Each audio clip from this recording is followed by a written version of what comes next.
Welcome back to part two. Let's start defining culture. We're talking about cultural geography, but what the heck is this culture thing? It is almost as hard to describe, if not more so, than geography itself.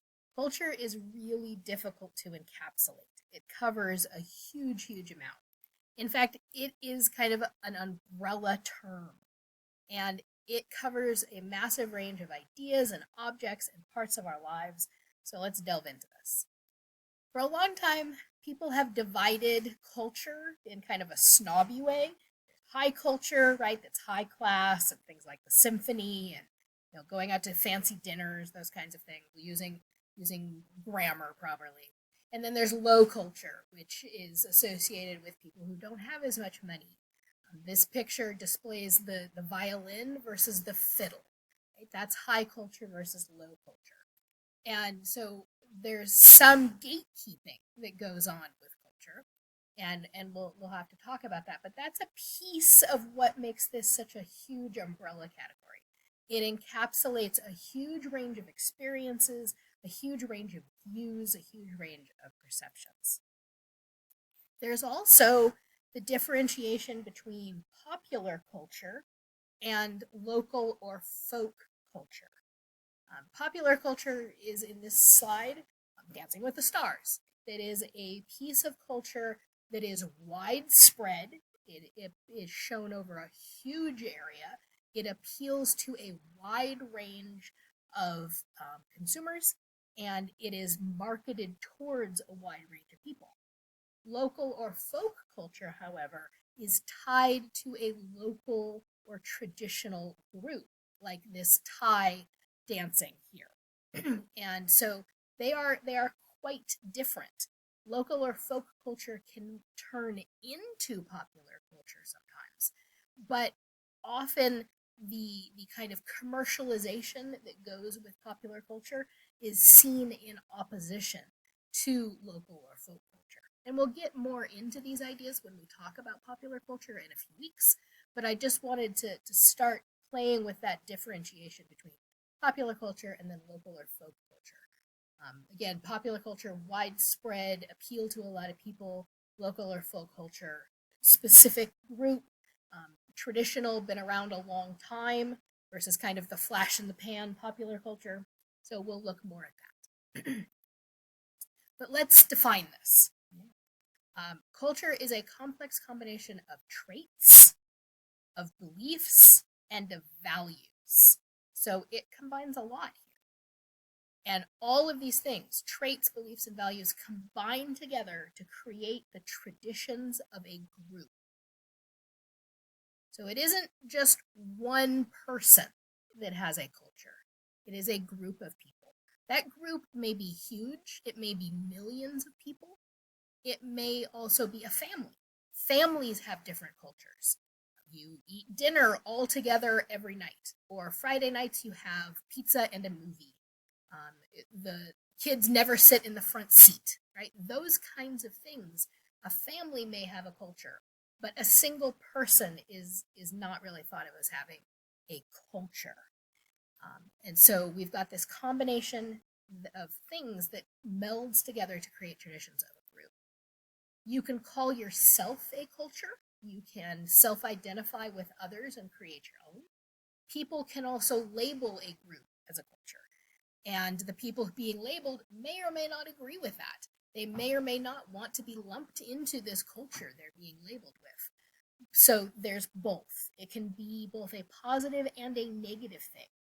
Identity can be claimed, or identity can be transferred. And that's an interesting shade of culture. Culture guides our behavior, it sets our values, and it determines the way a group perceives the world. Does this group see the world as a dangerous place? Do they see it as a hopeful place? Do they, not talk to outsiders? Do they want to talk to everyone? Do they value the environment? Do they see it as something to be disposed of? So culture and the way that people perceive things guides our lives. It also sets norms, and norms are a belief that is held by a group about what should be done. Should here is a key word. It's what should be done. And what is standard, what you would expect to happen, what is, quote, considered normal, right? That's norm, normal, it's that same root, obviously. And so how you would expect people to behave. Imagine if we're in the classroom and all of a sudden in the middle of when I'm lecturing, I put my foot up on the desk and start trimming my toenails. That would not be considered normal in the culture of the United States. That would not be acceptable. You would look at me like I was pretty weird if I was doing that. I'm breaking a norm. Okay? So norms are things like the unwritten rules of how you talk to a younger person or an older person, what you expect to do on a date, how people dress, the kinds of jobs that people do, and what's acceptable at a job and what is not. There's all of these unwritten rules. This is an illustration from a book of, I believe, from the 50s. Boys shake hands when being introduced to other boys, but if you are meeting a girl, she has to offer her hand first, right? Rules about ways people should behave. There's very different rules about how people greet each other in other cultures. There are cultures where a woman would never extend her hand, or cultures where people would bow and that's it. There's no handshaking. So what is normal? What are the norms varies from place to place, which means it is geographic, right? Because it is varying from place to place.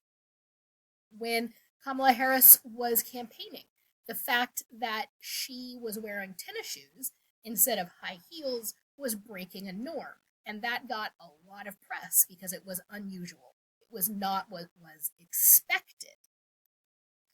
And what happens when we break social norms? Well, people are uncomfortable. Think of how uncomfortable you would be if I started trimming my toenails in front of you. A stranger sitting in a park asks you to rub their back. That would be pretty weird. You see people crawling along the aisle at a grocery store. Those are all things that break what is expected to be normal behavior. And that is transgressive. It makes people uncomfortable. All right, so we've got norms. Remember, too, that culture influences the society of people by guiding behavior and relationships. It determines who you have a relationship with or who you can't have a relationship with. It tells you how to behave. It sets rules. It also constantly changes. Culture is not static. Sometimes it can change very quickly, sometimes it changes slowly, but why is it constantly changing? Well, there's all sorts of reasons, and geography has a lot to do with them. One of the reasons that things change so much with culture is cultural diffusion. Diffusion means something moving into a space over time. So a new language coming in, a new agricultural practice, something like that. So things being introduced from the outside, that's why culture changes. There's new inventions or new discoveries or new interactions.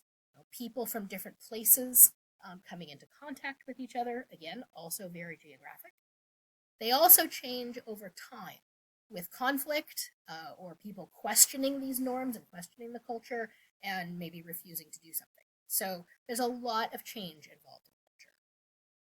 But remember that it is the sum total of all learned ways of doing things. And it's shared among a group, but learned is a really, really important word here because culture is passed down.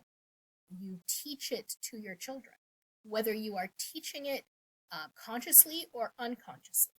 Think about when you have little kids around, you help them with their ABCs and they learn colors and they learn the sounds that animals make.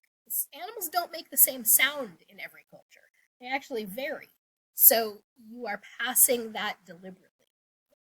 But by the same time, you're also passing cultural norms and cultural expectations about how language is used.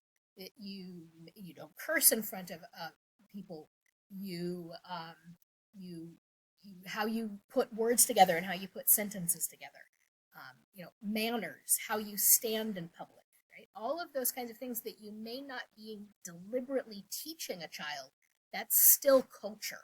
that is still piece of enculturation.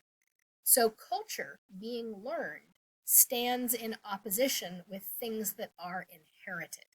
There is nothing genetic about culture. It is learned.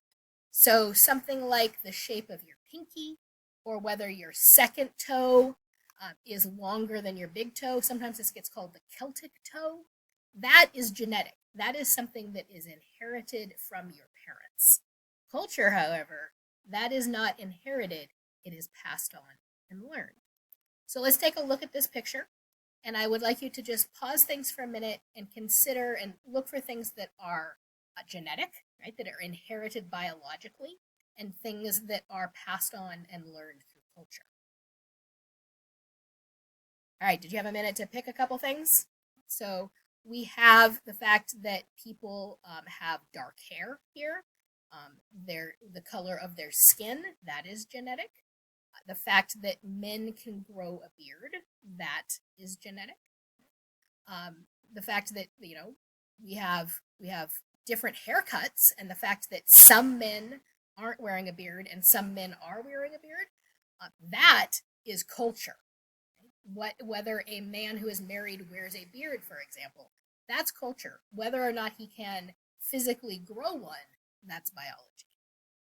So the fact that people have brown eyes here is biological. The fact that this woman is wearing a mask, that is cultural.